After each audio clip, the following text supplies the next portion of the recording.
Why, hello, folks. Howdy ho. We are back with another Helminth build guide because people dig those, and we're gonna switch it up. We're gonna do something a bit more off meta because that's always the most fun. And we're gonna take a look at Banshee. Yeah. Let's bring out good old Banshee, who not a lot of people are playing right now, and we got something really cool. Really cool we can do with her.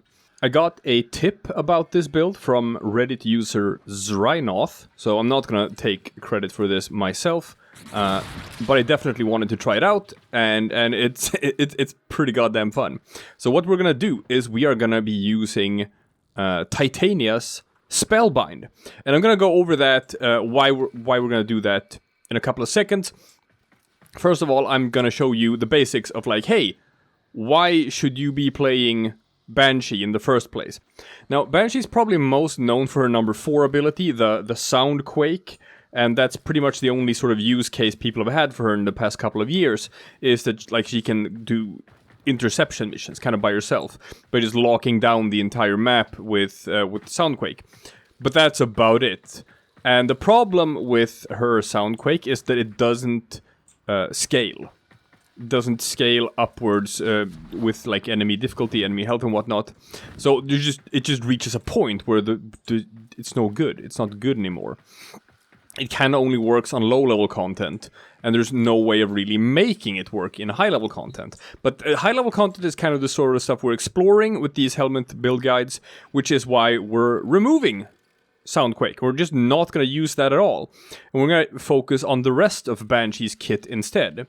And we're going to combine it with Titania Spellbind. And I'm going to explain why in a couple of seconds. So, first of all, a lot of people don't know this about Banshee, but she's actually like one of the most insane damage dealers in the game.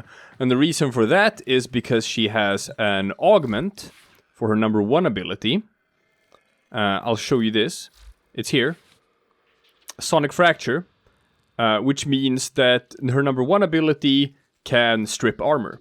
And with just a little bit of power strength, like around 150%, that armor strip is 100%. So she can just delete the armor of any unit in the game, which is great. And then you have her number 2 ability, Sonar, which is something you pop, and it's going to hit out in a big range, and it's going to reveal weak points on enemies. And if you hit enemies in their weak points, you get a pretty hefty damage multiplier. And as you can see here, with just what I'm running here, 163% power strength, that multiplier is 8 times. That's a stupid number. That's a really stupid number. So, let me show you how this works in practice. I'm just gonna wipe the room. There we go. Get some corrupted heavy gunners. Here's another thing that people don't know about Sonar. If you apply it several times, you will reveal several weak points on enemies. So check it out. If I do Sonar once... Okay, each enemy has a weak point. This one, I'm gonna shoot him in the knee. This one in the belly. This one in the left leg, whatever. But if I do Sonar again... sorry, I gotta go and get myself some more energy. There we go. Now we're gonna Sonar again. Whoa, more weak points. And again. Whoa, more weak points. And again. Whoa, more weak points. And so on and so on. So if you just spam Sonar enough times, which you're going to be doing with this build, eventually you can just hit enemies wherever. You just shoot them wherever, and you're going to get that 8-time damage multiplier. And that's neat. That's neat. So what I'm going to do here is, first, I'm going to show you the difference in damage with the armor strip and the damage multiplier. So here we got my big boy Exceltra. Modded to all hell. Riven mod and everything. But anyway. Corrupted Gunners, level 170. Let's see how long it takes to just kill one.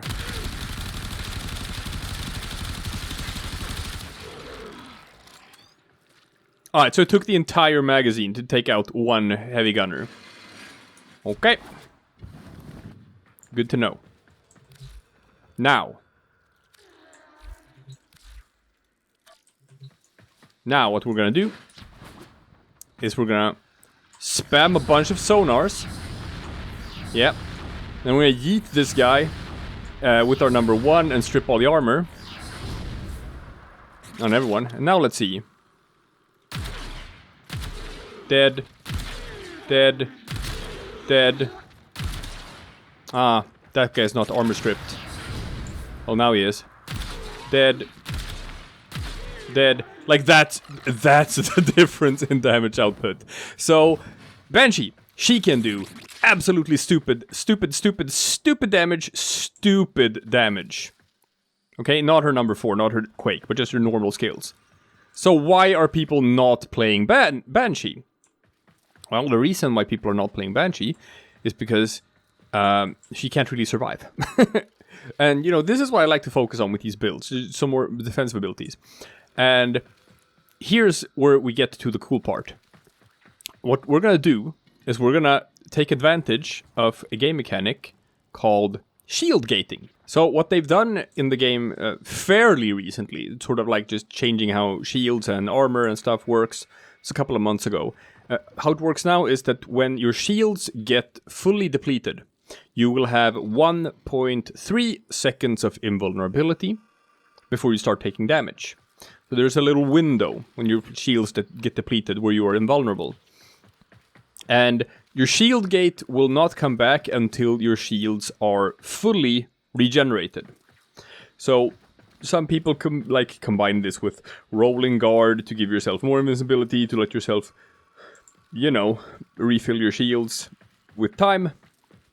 But the key here is that your shields have to fully regenerate for the shield gate to come back. So what you can do is you can actually give yourself smaller shields than normal. As you can see up in the top right corner, I currently have a dragon key equipped. Check this out. In my gear wheel, I have the decaying dragon key equipped. And that will deplete my shields, or just lower my base shields.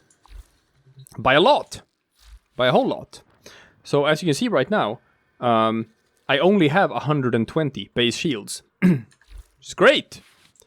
Yeah, sure, they'll deplete immediately, but if I can refill them, I get my shield gate back. So it doesn't take as much for me to refill my shields. I can refill my shields pretty quickly with this. And how do I refill my shields, you ask? Why? I do it by spamming abilities. And here we come to this build and how it works. It's such a cool build.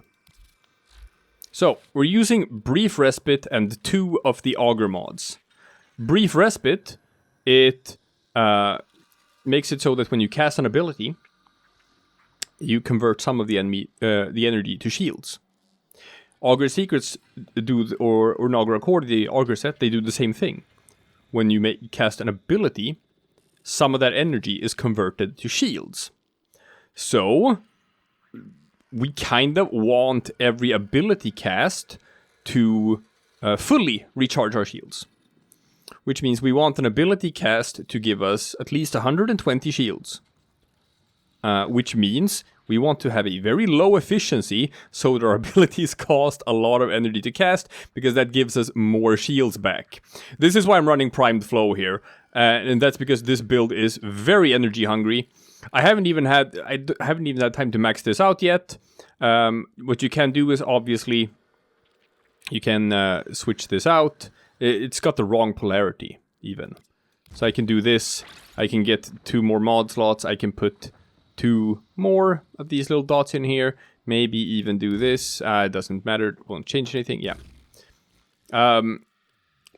So you want even more energy, if possible. Other than that, I kind of like the way this build looks right now. And with this low efficiency, it's like the Sonic Boom. It drains 38 energy per cast. And I get 80% back and another 150% back. So, you know, it replenishes my shields. Sonar, absolutely, it replenishes my shields. Silence, it replenishes my shields. And here we come to Spellbind, which is kind of the final piece of the puzzle and really, really sort of makes this build work. Because as you can imagine, this build is extremely, extremely energy hungry. And What this does, Spellbind, is it targets a huge area, and you crowd control the enemies. You set them afloat, and yeah, nearby allies become immune to status effect, but mostly it's like you want to target a big hunk of enemies, make them float in the air, they can't do anything, and you want this augment here, Spellbound Harvest, which means if you hit at least 4 enemies, you will get energy back.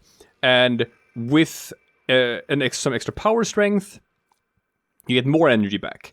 So as you can see, this is actually a net positive. So long as I hit more than 4 enemies, I get more energy out of casting this than it costs. Which is great. Now, the rest of her kit. Silence. It covers a huge area. It suppresses your gunfire so people can't hear you. That's nice. But it also gives a short stun to all enemies that you come into contact with. So it's a bit of crowd control. Sonar. We've talked about sonar. It shows you your weak points so you do your damage. And your Sonic Boom is in a cone in front of you where you just yeet enemies and also, as we talked about before, strip their armor. So they get hit with a knockdown. This is your Fusroda. This is your Ard. It's kind of neat. So crowd control. So you got crowd control, and crowd control. Basically, you can just keep enemies stunned and knocked around and flying around in the air, which is great. And whenever you take a hit so that your shields get depleted, you're invulnerable for a while, upon which you can just cast pretty much any ability and you'll get your shields back. That's how the build works. And as we've said before, with the sonar, we do stupid amounts of damage. Absolutely ludicrous amounts of damage. So here's what we're gonna do. We are gonna show this build in real time. Now what's cool about this build is like you are spamming abilities. Spamming constantly. And you're using your entire kit. You're using the 1, the 2, the 3, the 4. You're also like doing Zenric dash now and again to just give yourself a bit more extra energy. But you're just constantly switching around your abilities depending on what you need in the moment. It's actually very fun to play this.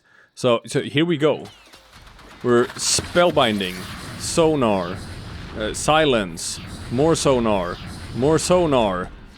yeet, and nuke. Oh, they're back up. Okay, well, sure. We'll just yeet them again, and we'll spellbind them again, and yeet. Oh no, they're not yeeted. I'm gonna have to sonar and do a Zenric dash for some more energy. Woo! And silence.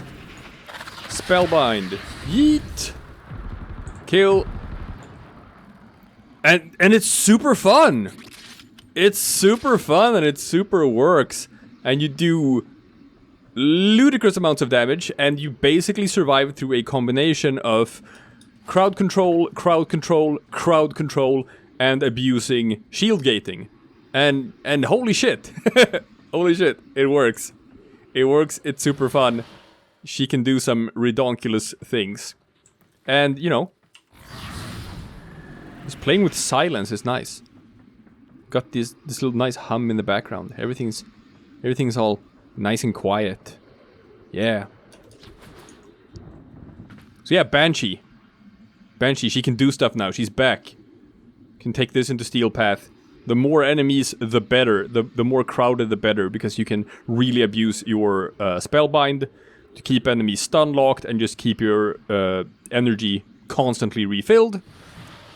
Just spam your sonar. Spam the shit out of your sonar. As soon as your energy gets low, just do more Spellbinds. And keep stunning enemies. Keep getting energy back. And then just take out everything. God, it's fun. Super fun. Super viable. Banshee with Spellbind. Yeah.